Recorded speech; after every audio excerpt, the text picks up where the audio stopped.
Hey guys, welcome back to the channel. It's Space Monkey Mafia here, and today is Sunday, so we're doing a little continuation of the spooky stories we've been doing because it's Spooky Sunday. This is going to be part 4 of My Job Requires Me to Clean Up Roadkill and Hunt Cryptids. So if you haven't seen parts 1, 2, and 3, I would watch those first because otherwise you are going to be extremely confused. Despite having to work in the morning, after jotting down the events of last night, I spent a good amount of time just holding the revolver and twisting the silver between my fingers. I went over my ever-expanding knowledge of cryptids to try to decipher what could be sending a message to me. In the time I've been working, not once has that work followed me home. Animals don't tend to hold grudges, and while cryptids' behavior can be unique, I've never heard of something like this. Not only was the culprit smart enough to target me specifically, but it must have been watching me for a while. It also had to have a ridiculous amount of speed or have an alternative mode of transportation. Intangible cryptids are capable of disappearing and reappearing, but are typically bound to one area. Between the time I parked and the time I returned to the truck last night, maybe something like around the speed of a mile wolf could cover the distance. Big maybe. Lost in my thought, I failed to notice the sun creeping through my window, so my biggest threat tonight was a complete lack of sleep. The telephone ringing nearly threw me off my chair, but I was pleasantly surprised to discover some other poor soul was going to have to clean up what was left of the contaminants mess. Hopefully, the Maya Wolf didn't decide to stick around. I would be on highway patrol, which was a godsend. I drove from spot to spot doing the usual, except this time around I was skeptical of every vehicle that followed me around too many turns. I kept pulling over just to see if they would drive past me. They all did. Around halfway through my shift, I stopped into a diner to grab a quick cup of coffee. I'd need several to stay awake. As I was sitting at the table, a waitress walked over to me and placed a cup of coffee down and a plate stacked with pancakes. When she noticed the bewildered look on my face, she mentioned that someone had covered the bill for me. I questioned her, but she didn't get a good look at him, only remarked that the man had told her that I had been through a long night. I started scanning the diner, but she said he left right after paying for the food, didn't order anything for himself. Against my better judgment, I obeyed the rumble from my abdomen and ate the pancakes. Whoever this man was, he was trying to send a message. If he wanted to kill me, he knew where I lived. At least I know it's not some cryptid. Maybe he was at the Calvier site and saw me pull in. Did he orchestrate the infection? To what ends would someone take out several blocks of life like that? The alarm on my phone alerted me when my break was done, and I quickly poured the coffee down my throat. A tingling burn went all the way to my chest. The train of thought had to end there. A decent haul of bodies went by without any more issues, and then my shift was over. I had just enough time to head home and take a power nap. Keeping the radio next to my head, I drifted off to the static. The universe took some form of mercy on me, and I didn't get a call for another 3 hours. I didn't wake up feeling refreshed and renewed when the chatter on the radio woke me, but I had gotten enough to get me through my next hunt. Some mansion had a cryptid of sorts haunting its premises. My employer gave me all the known details, and I gathered my supplies. I didn't need much this time around, just some heat-resistant clothing and a breathing apparatus. After a brief delegation, I decided to leave the Magnum behind. If I need a gun, my shotgun was always around. Tires spun and I headed out. Before I knew it, I was sitting outside the mansion. I got out and made my way to the house. The door was locked, but that was only a momentary issue. Walking inside felt like I had stepped into a furnace. Only moments after entering, I was sweating. My grip on the shotgun felt loose as beads of sweat ran between my palm and the gun. I could see a decent amount of the house from where I was standing, and what I needed to find wasn't on the ground floor. When I made my way upstairs, I was met with the cryptid. It stood facing me. Not because I had shown up, though. It likely had been standing there for a while. Salem children. It wouldn't attack me, but if I stayed in the heat it generated for too long, I might as well have fallen victim to a house fire. These poor souls are said to be the physical manifestation of hatred felt by children being burned for witch accusations. I was a bit lost, though. Normally they only surface when the ground is being disturbed or there is similar quote-unquote magic around. The house looked like it had been there for a number of years, and there were no signs of something like remodeling. The Salem child and I locked eyes for a few moments. Its eyes are nearly hypnotic. They're as wide as tennis balls and devoid of any ocular feature.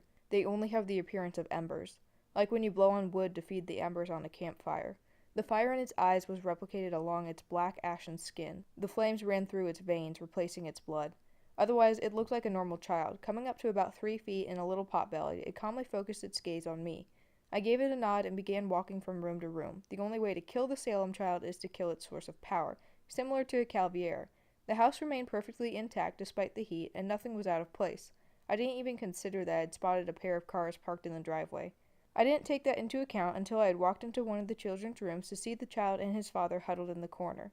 If you're going to be a hunter like me, one of the first things you should know is that you'll have to deal with loss. Whether you hear the news that one of your fellow hunters was lost to their encounter, or you held sympathy for the cryptids as I do. The hardest, though, is when you can't save the victims.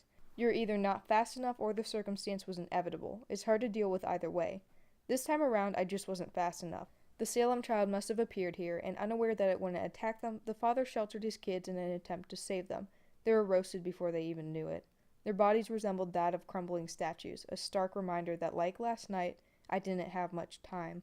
Even with all my precautions, I couldn't stay longer than 30 minutes. I had to find the source, so I swiftly checked from room to room. It's not always obvious, but the source will generally have a magical vibe to it. It could be anything from a crystal to a spell book. Walking through the house, I glanced at their family photos, the father, his son, and the wife who I hadn't seen yet. She was in all the photos smiling wider than anyone. They were happy, and at the time, I didn't know what she would do if she came home after all this. I was debating in my mind if I should stay in that scenario or take off before she even got home. Everywhere I walked, the Salem child would follow me, small flecks of fire drifting from between its dark lips.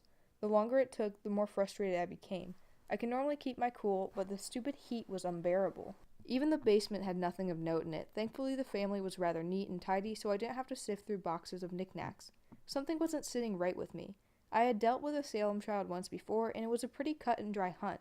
I popped into some construction site, found the artifact, and destroyed it. That was it. I had a few rooms left to check on the first floor, but some of the gears began to turn, and I made my way back upstairs. Leaning in, I took a closer look at the family photos. The mother, while happy, gave off a very specific vibe. I looked back at the Salem child, knowing my sorrow had not yet finished. I found a small string and pulled down on it. A ladder dropped down, leading up to the attic. I only peeked to confirm my suspicions. I hate being right sometimes. It was dark, but I could see several spellbooks and half-burned candles littering the wood floor.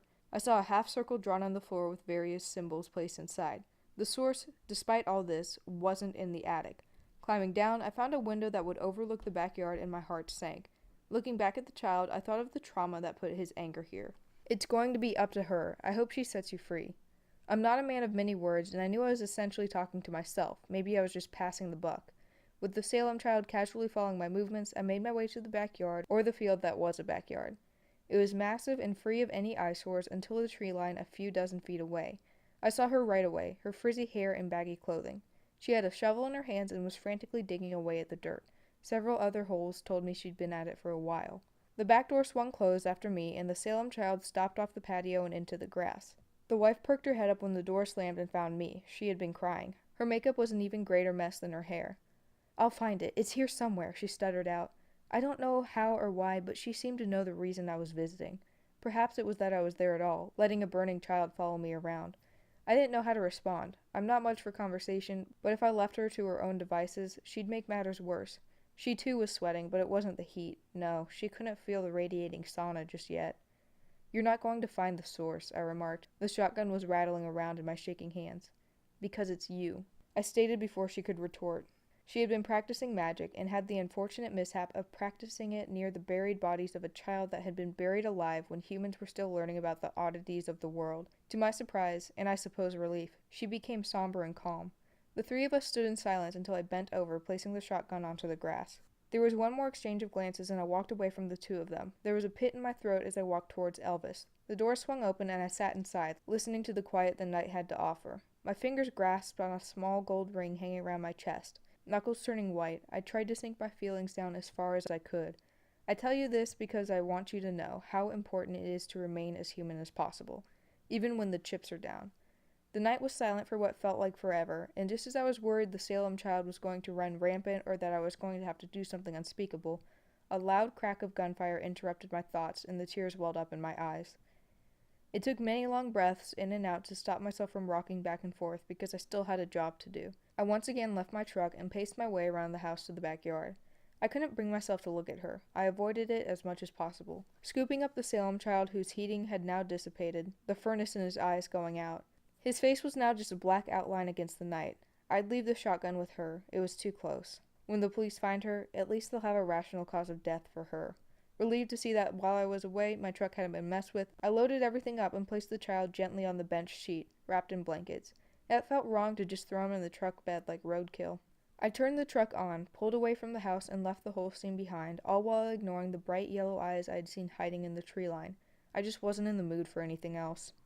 The road back was long, lonely, and it smelled far too much like ash. I took it upon myself after getting home to dig a grave for the child and place him inside, not just for his sake, but for the family as well. I was never under the impression that I was going to save every soul that I came across, but it never fails to get under my skin. I'm far too tired, physically and emotionally, to go over anything else, and I just want to get to sleep. I hope you all sleep well. And that about wraps it up for today. I hope you guys enjoyed the little video. I'll be continuing this story for the next 2 or 3 weeks. I kind of forgot how many parts there were. I know I haven't read the very last part, so it'll be a surprise for both you and me. So that'll be fun. But I hope you guys did enjoy the video. If you did, like, comment, subscribe, all the good little YouTube stuff, and I'll catch you guys back here tomorrow. Bye.